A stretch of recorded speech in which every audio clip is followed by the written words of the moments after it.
जो जाता है ईश्वर के घर वो खाली हाथ जाता है कि कुछ लेकर जाता है? क्या लेके जाता है? क्या? दो चीजें लेकर जाता है जाने वाला। लोग कहते हैं खाली हाथ आया था खाली हाथ जाएगा, ये बात गलत है। ना तो खाली हाथ व्यक्ति आता है और ना खाली हाथ व्यक्ति, जो व्यक्ति यहां से जाता है वो पाप और पुण्य की गठरी लेकर के जाता है। या तो पाप लेकर जाओगे या तो इस धरती पे आप दो चीजें कमा सकते हैं, या तो आप पाप कमाइए या तो आप पुण्य कमाइए। तीसरा कुछ यहाँ पे कमाने को नहीं है। या तो आप पाप कमाइए या तो आप पुण्य कमाइए। इसलिए कहता हूं जो कमा रहे हो वो देखते चलो, क्योंकि आप जो कमा रहे हो वही तो आपको मिलेगा। आप पाप कमाते हो तो आपको पापों का फल भोगना पड़ता है, कष्ट के रूप में, दुख के रूप में। फिर आप क्या कहते हो, भगवान तूने हमें बड़े दुख दिए। भगवान किसी को दुख नहीं देते। जो आपने पाप कर्म कमाए हैं वो पाप भोगेगा कौन? अवश्यमेव भोक्तव्यम कृतम कर्म शुभाशुभम। जो कमाया है भोगना पड़ेगा ना। पाप कमाए हो, पेड़ बोए बबूल का तो आम कहां से आए? अब जो तुमने पाप किया है, किसी को बेवजह सताया है, मार डाला है, उसे परेशान किया है, किसी से रोटी छीन ली, ये पाप जो कमाया है ये भोगना तो पड़ेगा ना।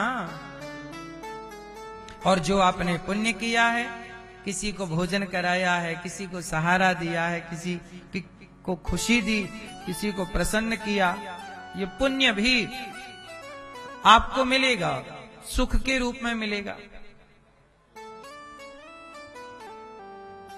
इसलिए कहता हूं मेरी मां, मन लगा के काम करो, पैसे कमाओ ईमानदारी से। आगे बढ़ना चाहिए पर किसी को धक्के मार कर आगे नहीं बढ़ना चाहिए। कई लोग क्या होते हैं ना कि दौड़ होती है, दौड़, तो दौड़ में क्या होता है, बगल वाला दूसरे को पांव मार देता है तो वो गिर जाता है कि ये आगे जा रहा, पांव मार दो गिर जाएगा, फिर अपन जीत जाएंगे। तो दूसरे को गिरा कर, दूसरे को हराकर आप जीते तो क्या जीते, है ना। एक दौड़ थी बच्चों की, तो उस दौड़ में मैंने एक वीडियो देखी कि दो बच्चे थे। बच्चे तो बहुत सारे दौड़े पर दो बच्चे सबसे आगे जा रहे थे जो कि टॉप पर थे। उन दो में से कोई एक बच्चा जीतने वाला था। तभी क्या हुआ कि जो बच्चा जीतने वाला था उसका दौड़ते समय कि जूता उतर गया, और जूता उतर गया और वो परेशान हो गया। तो जो पीछे था अब वो आगे हो जाएगा, जब जूता उतर गया वो रुक गया तो वो आगे हो गया।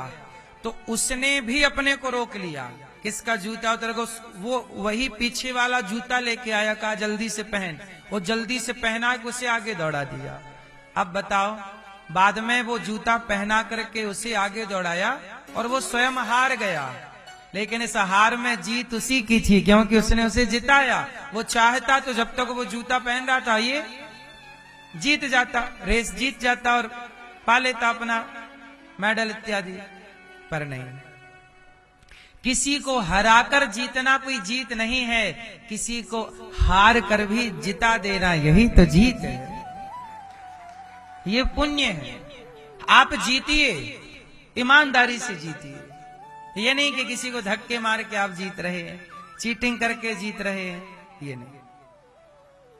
इसलिए हमारे यहाँ युद्ध भी हुए हैं। तो गीता में क्या है, धर्म क्षेत्रे कुरुक्षेत्रे, हमारे युद्धों में भी धर्म है।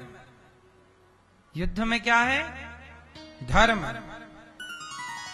और जब कौरवों ने धर्म तोड़ दिया तो फिर भगवान कृष्ण बोले कि धर्म का सम्मान तुमने नहीं किया, क्योंकि अभिमन्यु को एक से एक योद्धा युद्ध करने का नियम था। पर अभिमन्यु से 7 महारथियों ने युद्ध किया। तो हुआ क्या कि जब धर्म तोड़ दिया कौरवों की सेना ने, कौरवों की ओर से, तब भगवान बोले कि अब हमें दोष ना देना। फिर बाद में वहां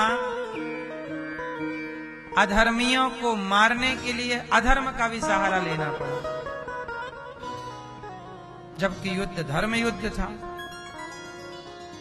तो कुल मिलाकर के आपको केवल ये कहना चाहते हैं कि कई बार सच बोलना धर्म हो जाता है, तो कई बार झूठ बोलना भी धर्म हो जाता है।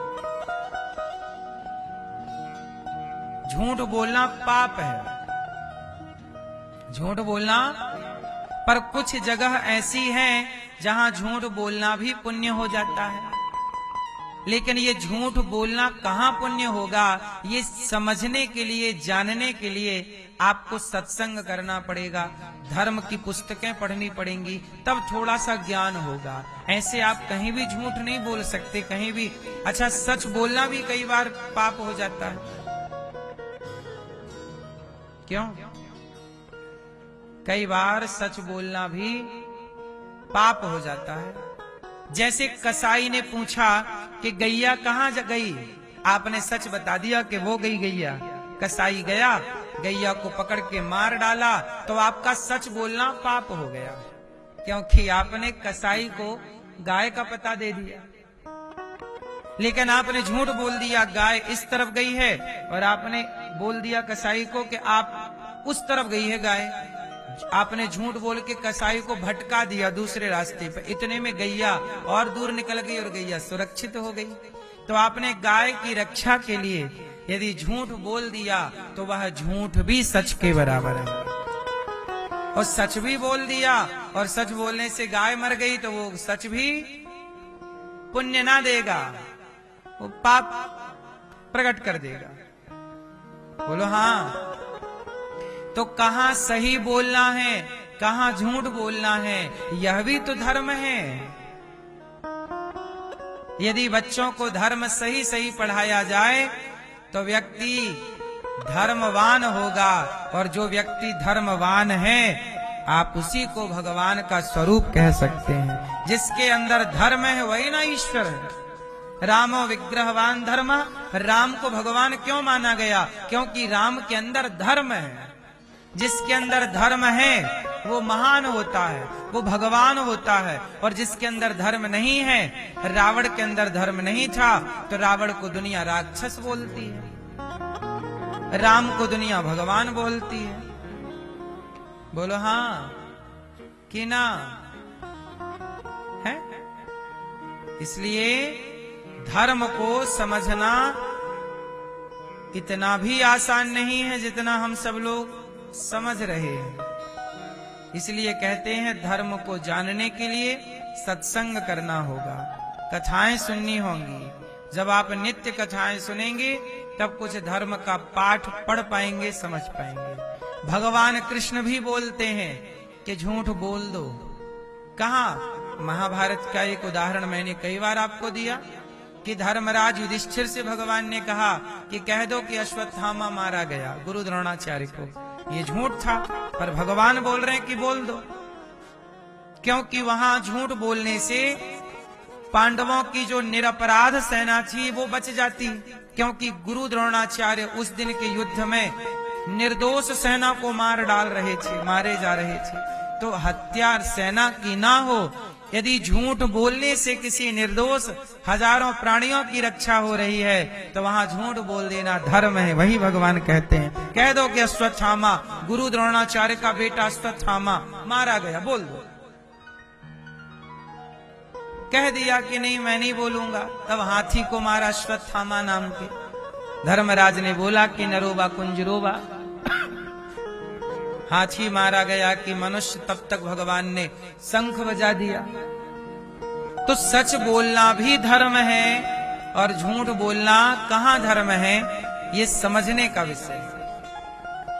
अपने निज स्वार्थ के लिए बोला गया झूठ पाप है, पर समाज के कल्याण के लिए बोला गया झूठ पुण्य है। बस इतनी सी परिभाषा जान लो। यदि आपने अपने पर्सनल स्वार्थ के लिए झूठ का आश्रय लिया तब तो पाप है ना? परमार्थ के लिए आपने झूठ बोला वह पुण्य है।